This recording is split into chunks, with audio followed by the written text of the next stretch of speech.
आयुर्वेद परिचय एवं सिद्धांत में आप सभी छात्र छात्राओं का स्वागत है।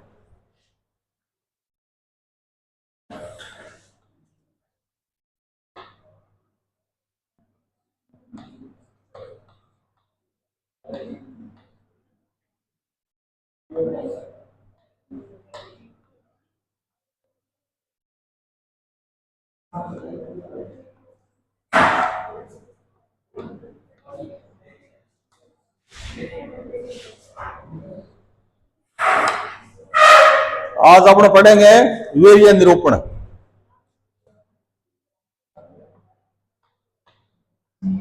वीर्य निरूपण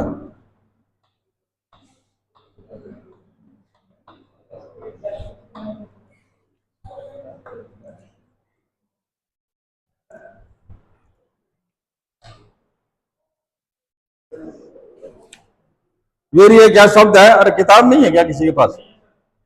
किताब है ही नहीं तो किताब वगैरह कैसे पढ़ोगे यार?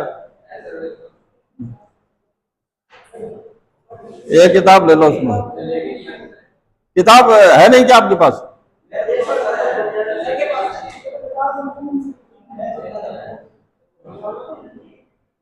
लिया ही नहीं क्या है? तो यार किताब वगैरह कैसे समझोगे यार?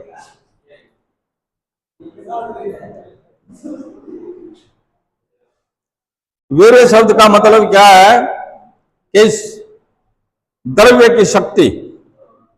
अपने द्रव्य गुण विज्ञान पढ़ रहे हैं तो द्रव्य गुण विज्ञान में द्रव्य की शक्ति को वीर्य कहा गया है। हाँ, उसका तो वीर्य शब्द शारीरिक व मानसिक स्वास्थ्य, पशु पुत्र धन आदि से संपन्न व्यक्ति, उत्साह, अध्याय, तेज, प्रभाव, शुक्र आदि धातु के लिए प्रयुक्त होता है। ठीक है। द्रव्य गुण विज्ञान में वीर्य शब्द का अर्थ शक्ति से होता है। वीर्य वह शक्ति है जिसके द्वारा द्रव्य अपने कर्मों का संपादन करता है। यह शक्ति द्रव्य में निहित होती है।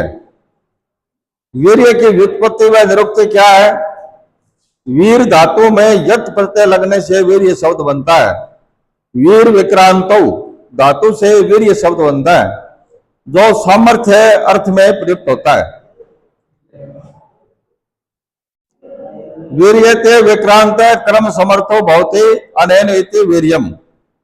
वीर्य शब्द क्रम करने में समर्थ है, पराक्रम अर्थ में प्रयुक्त होता है, अर्थात जो क्रम करने में समर्थ होता है उसे वीर्य कहते हैं। मतलब जो द्रव्य कर्म करने में समर्थ होता है उसको वीर्य कहा गया है। वीर्य शब्द कर्म करने में समर्थ है, पराक्रम अर्थ में प्रयुक्त होता है, अर्थात जो कर्म करने में समर्थ होता है उसे वीर्य कहते हैं। विभिन्न साहित्यों में वीर्य शब्द के अर्थ निम्न प्रकार से बताए गए हैं। वैदिक साहित्य में शारीरिक व मानसिक सामर्थ्य को वीर्य कहा है, साथ ही पशु पुत्र धन आदि से संपन्न व्यक्ति को वीर्यवान कहा गया है। मनुस्मृति एवं भागवत में इन दोनों में वीर्य शब्द का अर्थ शारीरिक शक्ति के लिए प्रयुक्त हुआ है। अमरकोश में उत्साह, अध्यय, अतिशक्ति, तेज, प्रभाव, शुक्र आदि वीर्य शब्द से कहे गए हैं। वीर्य का लक्षण क्या है? वीर्यम तो क्रियते येन या क्रिया, जिसके द्वारा क्रिया संपन्न होता है उसे वीर्य कहते हैं। येन कुर्वन्ति तद् वीर्यम, जिसके द्वारा कर्म होता है उसे वीर्य कहा जाता है। यानी कि जो द्रव्य होता है, जो अपना काम करता है, जो उसमें शक्ति है, उसका नाम वीर्य है। आचार्य सुश्रुत के अनुसार जिसके द्वारा कर्म होता है वह वीर्य है। आचार्य वाग्भट के अनुसार द्रव्य का वीर्य वह है जिसके संयोग से द्रव्य कार्य करने में समर्थ होता है। ठीक है। वीर्य बिना द्रव्य कुछ भी कार्य नहीं कर सकता, क्योंकि सभी क्रियाएं वीर्य ही करता है। आचार्य शिवदास सेन क्या कहता है? वीर्य वह शक्ति है जो पृथ्वी आदि महाभूत प्रधान तत्वों के सार भाग में अतिशय रूप में विद्यमान रहती है। आचार्य चक्रपाणी के अनुसार रस विपाक प्रभाव के अतिरिक्त मुख्य द्रव्य में स्थित अत्यधिक कार्यकारी गुण को वीर्य कहते हैं। द्रव्य के अंदर कार्यकारी जो गुण होता है उसका नाम वीर्य है। वीर्य का स्वरूप कैसा है? शरीरगत दोष धातु मलों पर द्रव्यों के जो कार्य होते हैं, ठीक है, शरीर के अंदर क्या क्या चीजें हैं? दोष धातु और मल, इस पे जो कार्य करने की जो शक्ति होती है वो सभी कर्म द्रव्य में निहित विशिष्ट शक्ति विशेष रूप में होते हैं। क्योंकि प्राय देखा जाता है कि द्रव्य को या उसकी कल्पनाओं को अधिक समय तक रखने पर इच्छित क्रम की प्राप्ति नहीं होती। इसका मतलब समझ गए क्या आप? इसी कारण द्रव्यों को नवीन अवस्था में प्रवेश करने का विधान बताया गया है। आचार्य सारंग दर्शन ने सौरस्य, चूर्ण और कवाथ, ये अपने तीन कल्पनाएं हैं आयुर्वेद में। एक तो सौरस्य, एक कल्पना, एक कवाथ। सौरस किसको कहते हैं? जो गीला द्रव्य हो उसको कूट के और कपड़े से छान करके जो रस निकलता है उसका नाम है सौरस, ठीक है। आप रस काटा नहीं कोई चीज को, जूस कह दो, उसका नाम है सौरस, जूस को, ठीक है। और चूर्ण होता ही है, सूखी चीज हो उसको कूट पीट करके जो बनाया जाता है उसका नाम चूर्ण है। और कवाथ कहते हैं काढ़े को। जैसे अपने चाय बनाते हैं तो वो एक काढ़ा बनता है, उसमें पत्ती डाल दिया और उकाड़ेंगे, उकाड़ते जाएंगे तो रस निकल जाएगा उसका चाय का, उसका नाम है क्वाथ। ये तीन चीज है। इन तीन चीजों में जो शक्ति है ना, जैसे चाय पीने में क्या शक्ति आती है, आंवला खाने में क्या शक्ति आती है, या जैसे मान लो कोई चीज खाए, गुलकंद है उसको खाएंगे, जो शक्ति आती है उस चीज का नाम वीर्य है, ठीक है ना। द्रव्य के अंदर जो कार्य करने की जो शक्ति है उसका नाम वीर्य है, ठीक है। इसके अतिरिक्त द्रव्यों के सभी अंग समान रूप से कार्य नहीं करते। अब जैसे मानो एक पौधा है जिसके जड़ है, तना है, पत्ती, फूल और फल, तो इसके अंदर सभी के गुण अलग अलग हैं, एक जैसा प्रभाव नहीं डालते हैं द्रव्य। भाई जड़ों का अलग कार्य हो गया, थोड़ा ज्यादा हो जाएगा, पत्तों का थोड़ा कम रहेगा, शाखाओं का कुछ ज्यादा हो जाएगा। इस तरह से ये सभी तरह से ये जो पंचांग है, नहीं पंचांग बोलते हैं इसको। पंचांग किसका नाम है? जड़, तना, पत्ती, फूल और फल, इसको बोलते हैं पंचांग। तो एक द्रव्य का पंचांग, ठीक है। विशिष्ट क्रम के लिए विशिष्ट रंग का प्रयोग होता है। द्रव्य में वीर्य की उत्कृष्टता निम्नलिखित प्रभाव पर निर्भर करती है। अब प्रयोगांग, प्रयोगांग का मतलब होता है प्रयोग करने, प्रयोग में लाने वाले अंग, उसको प्रयोगांग कहते हैं।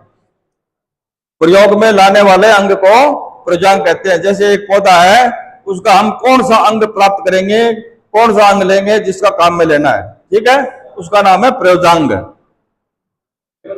प्रयोगांग पर क्या है? द्रव्य, संग्रहण काल पर, विविध कल्पनाओं पर प्रयोगांग। पत्र कब इकट्ठा करना चाहिए ये इसमें बताया गया है कि पत्र जो है सनाय पत्र, कौन से? रासना, सनाय, तालिस पत्र, निम्ब आदि, पुष्प है, नागकेसर, लवंग, धातु, मधुर आदि। मतलब इस ये कहने का तात्पर्य यह है कि ये द्रव्य काम में लिए जाते हैं चिकित्सा में, ठीक है। जैसे पत्र, पुष्प, फल, मूल, कंद, त्वक, बीज, सार और निर्यास, ये अपने औषधियों में काम में लेते हैं। तो पत्र कौन कौन से है? जैसे सनाई का पत्र है, सनाई, तालिस पत्र, निम्ब आदि। पुष्प है, नागकेसर, लवंग, धातुकी, मधुक आदि। फल है, हरित के, विविध के, आंवला, मदन फल आदि। मूल, बिल्व, अग्निमंथ, पाटला, कुटकी आदि। कंद, रसौन, मूसली, स्तावरी, लांगली आदि। त्वक है, लौद्र, अर्जुन, अशोक, कटफल आदि। बीज, बाकुची, एरंड, कपिकच्छु आदि। सार है, आसन, शिव संपद, देवदादो आदि। निर्यास काल है, गुगुल, सरल आदि, ठीक है। ये अपने इकट्ठे करते हैं काम में लेने के लिए।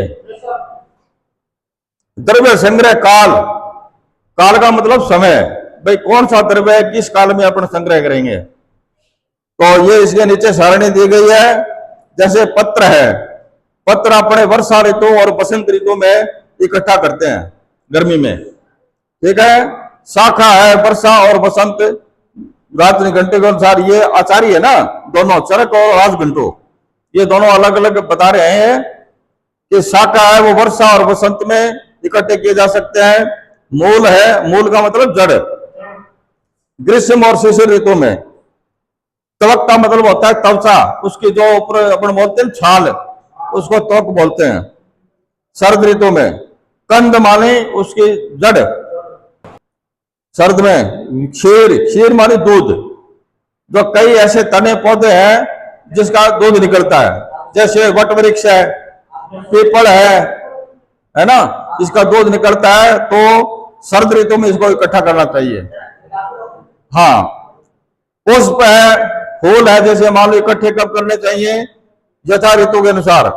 भाई जो ऋतु हो, जिस ऋतु में फूल आते हो उस ऋतु में वो इकट्ठा कर लेना चाहिए। फल ऋतु, वर्ष भाई ये फल भी जो भी है, मान जिस ऋतु में फल लगते हैं उस ऋतु में इकट्ठा करना चाहिए। पंचांग है यथा ऋतु, पंचांग मतलब जो जिस ऋतु के अंदर पैदा हो उसको पूरे को पार करके, जैसे जड़ तना पत्ती फूल फल है, वो इकट्ठा कर लेना चाहिए। ठीक है जी। अब अपना है विविध कल्पनाएं। अब सौरस के बारे में आपको मैंने बताया, भाई सौरस क्या है, कलक क्या है, श्रित क्या है, हिम क्या है, फांट क्या है, आदि कल्पनाओं का प्रयोग जिस दिन तैयार किए करते हैं उसी दिन किया जाता है। मतलब ये जो चीजें है ना, सौरस, कलक, श्रित, भीम, फांट, ये अपने आयुर्वेद के अंदर कल्पनाएं हैं। कल्पनाएं किसको कहते हैं कि रोगी को देने के लिए जिस तरीके से अपन देंगे, जैसे फांट बना के दे दिया, क्वाथ बना के दें, सौरस निकाल के देंगे, ठीक है नहीं, ये इसकी ये भावना कल्पनाएं हैं ये। अब सौरस है, कलक किसको कहते हैं, कलक कांटे का ही नाम है एक तरह से। श्रित है, ये थोड़ा गर्म देते हैं, गर्म पानी में घोल करके। हिम माने रात को भिगो के छोड़ देंगे, सुबह उसका प्रयोग में लेंगे। जैसे मान लो आंवले है, आंवले रात को भिगो दिया और सुबह उठ करके उसको छान करके काम में ले लिया, इसको बोलते हैं हिम। फांट का मतलब होता है चाय बनाते हैं, उसको फांट बोलते हैं। एक तो काढ़ा होता है जिसके अंदर 4 भाग होते हैं, एक भाग रहने पर काम में लिया जाता है। और फांट उसको कहते हैं जैसे चाय की पत्ती डाली, 2-3 वो फांट दिए और छान के पी ली, उसका नाम है फांट। ठीक है। कल्पनाओं का प्रयोग जिस दिन तैयार करते हैं उसी दिन, मतलब ये जो कल्पनाएं करेंगे उसी दिन ही काम में लेनी है। जैसे आपने चाय बना के धर दी, ये नहीं है कि कल पियेंगे, नहीं, चाय आप बनी है उसी टाइम में काम में लो। सौरस अगर जूस निकाल लिया है तो उसी समय काम में लो, जूस खराब हो जाता है फिर। इसका मतलब ये है दूसरे दिन अथवा अधिक समय तक रखने पर खराब हो जाती है। इस प्रकार घृत, अपने घी है ना, ये 12 महीने तक खराब नहीं होता है, 12 महीने तक पड़े रहो घर पे, काम में ले लो, कोई खराब नहीं होगा। तेल है वो 16 महीने, तेल 16 महीने तक खराब नहीं होता है। घर में सरसों का तेल निकाल लिया, डब्बा भर के लिया है, तो उसको 16 महीने तक काम में ले सकते हैं। और चूर्ण, जैसे अपने कोई चूर्ण बनाते हैं, सूंठ का, काली मिर्च का, धनिया का चूर्ण बनाते हैं, वो 2 महीने तक काम में ले सकते हैं। आजकल अपन तो क्या साथ में धनिया मिर्च पिसा लेते हैं, कूट काट के, उसको चूर्ण बोलते हैं अपन। जैसे मिर्च है, धनिया है? तो उसको क्या है 2 महीने में वो काम में ले लो, उसके बाद में उसका वीर्य खत्म हो जाता है। वीर्य का मतलब शक्ति, उसकी जो शक्ति है वो कम मंद पड़ जाती है। रिएक्शन तो नहीं करता लेकिन उसकी शक्ति जो है वो कम हो जाती है।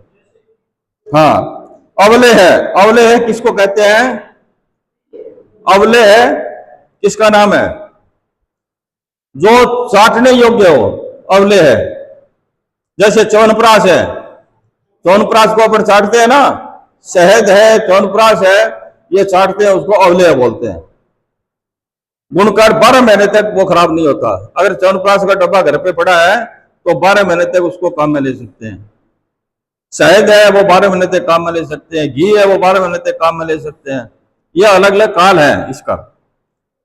परंतु भस्म, इसमें यह लिखा है भस्म, भस्म, आसव, अरिष्ट आदि पुराने होने पर अधिक गुणकारी होते हैं। भस्म किसको कहते हैं, कोई द्रव्य है उसकी राख बना करके रख लेंगे तो वो क्या है, हाँ, अधिक गुणकारी होते हैं। कहते हैं जितना पुराना हो, मतलब वो 10 साल पुराना हो चाहे 20 साल पुराना हो, वो मतलब क्या है, खराब नहीं होती।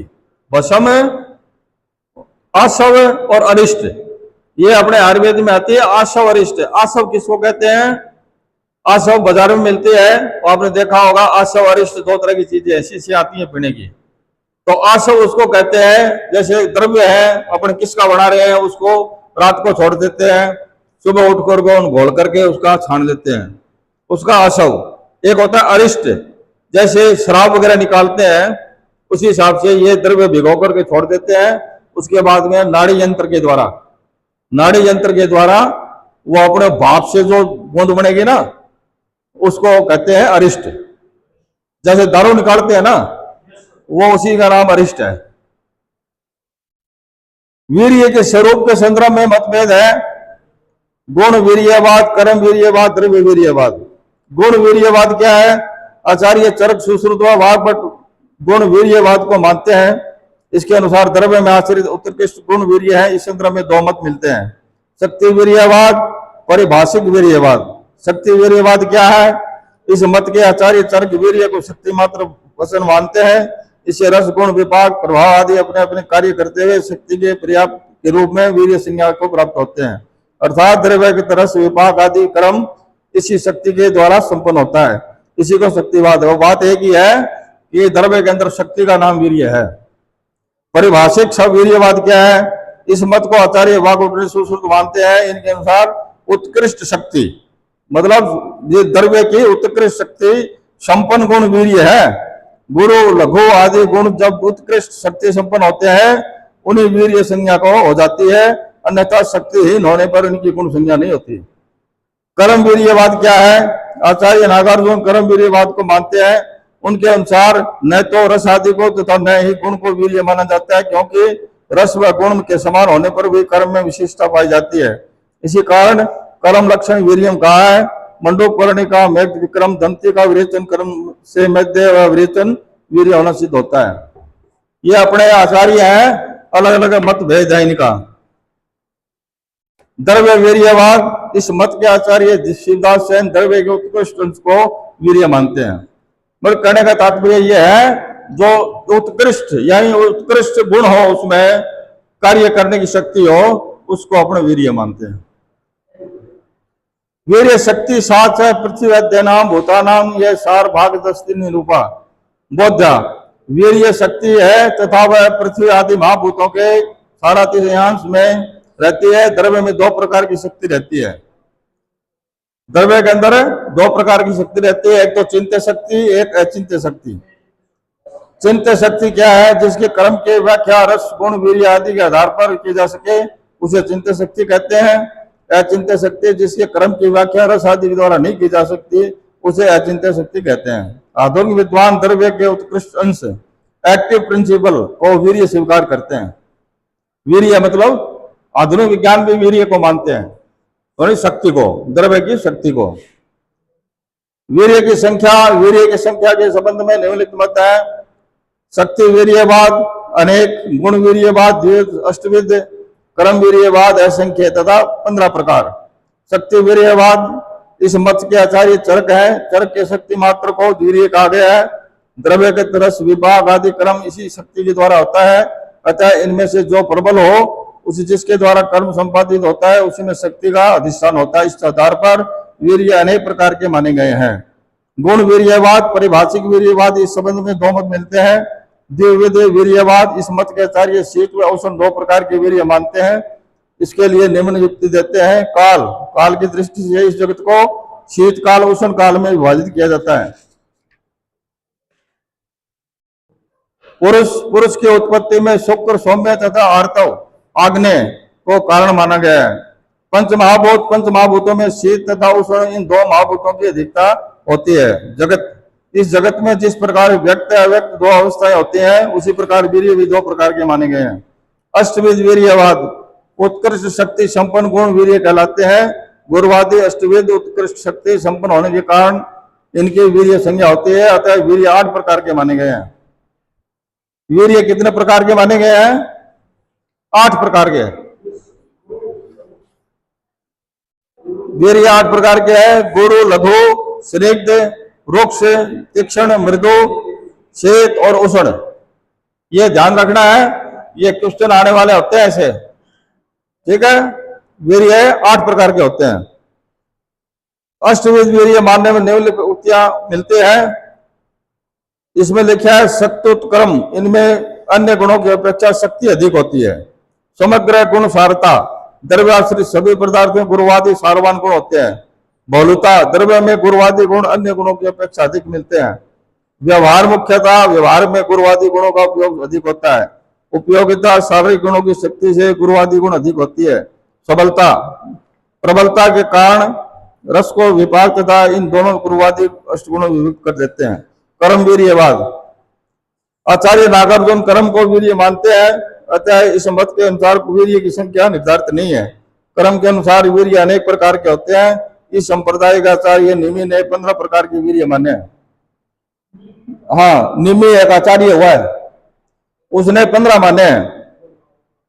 अधिभागर, अर्धभागर, उभयतो साधार, संग्राहिक, संसमन, दीपन, जीवनीय, प्रागण, मादन, शीतीकरण, शोथकर, शोथघन, पाचन, दारुण, रोपण, ठीक है। ये पंच महाभूत है, आगे लिखा हुआ नहीं कौन कौन से पंच महाभूतों के संयोग से बनता है। वीर्य का भौतिक संगठन क्या है? वीर्य की उत्पत्ति महाभूतों से होती है, अतः किस महाभूत से कौन सा वीर्य उत्पन्न होता है इसका ज्ञान आवश्यक है। वीर्य में महाभूतों का उत्कर्ष निम्न प्रकार है। शीत, जल, वीर्य शीत, ये जल, ठीक है। और उष्ण है वो अग्नि से। गुरु है पृथ्वी जल। महाभूत कितने होते हैं? 5, आकाश, वायु, तेज, जल, पृथ्वी। इसमें पंच महाभूतों के गुण मिलते हैं द्रव्यों में। जितने भी द्रव्य है अपने, उसमें पंच महाभूतों का संयोग होता है। गुरु, गुरु में पृथ्वी और जल, लघु में तेज, वायु और आकाश, स्निग्ध में पृथ्वी और जल, रुक्ष में वायु और मृदु में जल, आकाश, तीक्ष्ण में अग्नि, ठीक है। आचार्य नागार्जुन ने गुरु तथा लघु वीर्य के स्थान पर पिछल तथा विशुद्ध वीर्य माने हैं। इसके अनुसार गुरु तथा लघु विपाक है। वीर्य तथा विपाक में भिन्नता करने के तो पिछल तथा विशुद्ध वीर्य बताए गए हैं। पिछल जल, विशुद्ध है पृथ्वी और वायु। वीर्य उपलब्धि, वीर्य का ज्ञान प्रत्यक्ष व अनुमान प्रमाण के द्वारा होता है। आचार्य चरक के अनुसार जीवा के स्पर्श से तथा जब तक द्रव्य शरीर में अधिवास करता है, इससे वीर्य का ज्ञान होता है। द्रव्य के वीर्य का ज्ञान शरीर के अंदर रहता है, तब तक शरीर पर होने वाले कर्मों के द्वारा होता है। निपात, कुछ द्रव्यों के वीर्य का ज्ञान निपात यानी शरीर के संयोग जीवा अथवा त्वक इंद्रिय, त्वक इंद्रिया मतलब त्वचा के संयोग मात्र से होता है। जैसे अनूप प्राणियों के मांस के उष्णत्व का ज्ञान जब तक वह शरीर में रहता है, तब तक शरीर में होने वाले कार्यों के द्वारा अनुमान प्रमाण से होता है।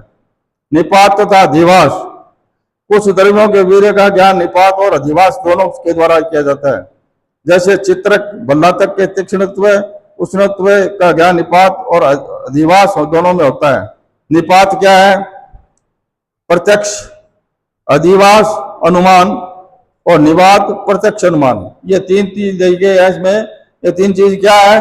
निपात किसको कहते हैं? प्रत्यक्ष को।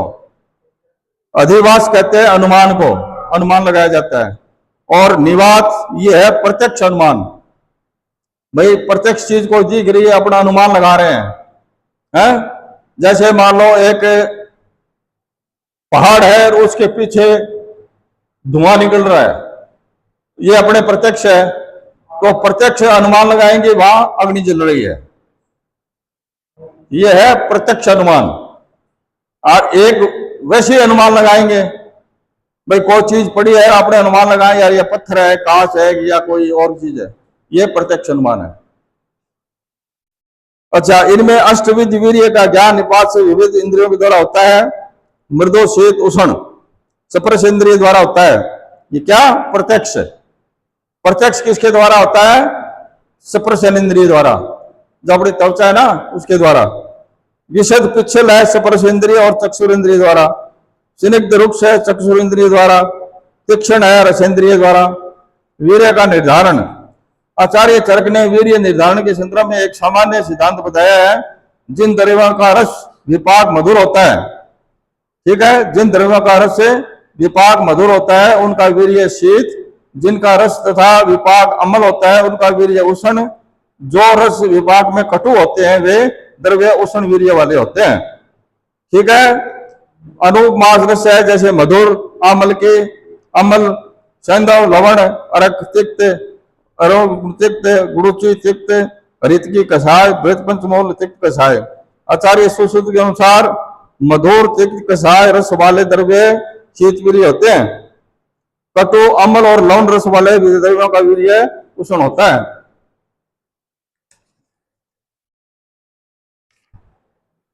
अब अपन कल पढ़ेंगे विपाक के बारे में।